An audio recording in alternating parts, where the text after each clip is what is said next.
بچی تھی، کہنے لگی ابا مجھے ملنا ہے۔ باپ نے کہا بیٹی ٹھیک ہو جاؤ، پرانے شہر سے سودا گران جانے میں وقت لگے گا، بیٹی طبیعت ٹھیک ہو جائے گی، لے چلیں گے۔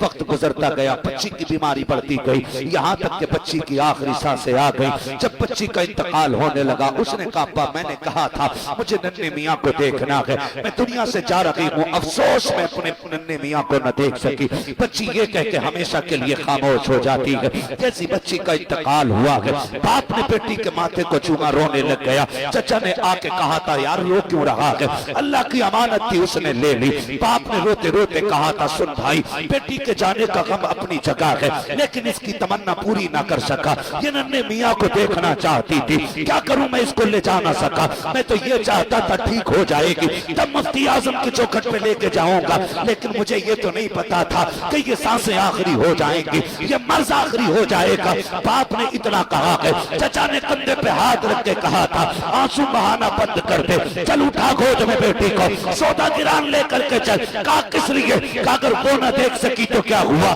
کم سے کم مفتی اعظم کی نظر تو پڑ جائے گی۔ یہ کہہ کے باپ نے بیٹی کا لاشا اٹھایا ہے، بریلی کی کلیاں کباغ ہے۔ جب باپ بیٹی کے لاشے کو کندھے پہ لے کے آ رہا تھا، دنیا حیرت سے دیکھ رہی تھی کہ دنیا بیٹیوں کو قبرستان لے کے جاتی ہے، یہ زندے پہ اپنی بیٹی کی لاش کو کدھر لے کے جا رہا ہے۔ جب باپ لے کر کے سودا گران آیا ہے، میرا مفتی اعظم ہے، ہم شبیخ غوث اعظم مصلی پر بیٹھ کے عبادت میں مصروف ہے، آپ کے تخت پہ بچی کو لٹا دیا جاتا ہے۔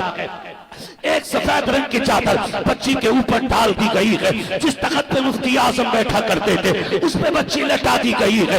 مفتی اعظم نماز سے فارغ ہوئے، باپ کی ہچکیاں تیز تھی، آپ نے وظیفے سے فراغت حاصل کی، مڑ کے پیچھے دیکھا، کہا کیا بات ہے؟ اس نے کہا حضور لٹ گیا ہوں۔ کہا کیا کہنا چاہتے ہو؟ کہا بیٹی کا انتقال ہو گیا ہے۔ کہا پھر کیا ہوا؟ اب رو کیوں رہے ہو؟ رب کی امانت تھی اس نے لے لی۔ کہا نہیں حضرت، وہ آپ کو دیکھنا چاہتی تھی، لیکن میں اس کو کہتا رہا جب ٹھیک ہو جائے گی تب لے آؤں گا، حضور اب انتقال ہو گیا ہے۔ کہا پھر؟ کہا زندہ تو نہ لا سکا، اپنی مردہ بیٹی کو اٹھا کے لایا ہوں، وہ تو آپ کو نہ دیکھ سکی، مہربانی کر احمد رضا کے بیٹے میری بیٹی پہ نگاہ ڈال دے۔ مفتی اعظم مسکرا دیتے ہیں، کہتے ہیں آنسو پوچھ لے، تو کسی عام نگری میں نہیں، احمد رضا کی گلیوں میں کھڑا ہے، یہاں لوگ روتے ہوئے آتے ہیں، ہنستے ہوئے جایا کرتے ہیں۔ اس نے کہا جناب جس کی بیٹی کا لاشا سامنے پڑا ہو وہ باپ کیسے مسکرا سکتا ہے، جس کے سامنے بیٹی کی میت ہو وہ کیسے مسکرا سکتا ہے؟ اٹھے مسلح سے، کہا کہاں ہے تیری بیٹی؟ تخت پہ لیٹی ہے حضور، آپ آئے ہیں۔ آپ نے آنے کے بعد پیروں کی طرف سے چادر کو کھینچا ہے اور پیر کا انگوٹھا پکڑ کے کہا تھا بیٹی دیکھ مننے میاں آ گئے ہیں، تو دیکھنا چاہتی تھی، اتنا کہا ہے۔ تاریخ کما خدا کی قسم ایسا لگ رہا تھا ہاتھ مفتی اعظم کے تھے، اشارہ غوث اعظم کا ہو گیا ہے۔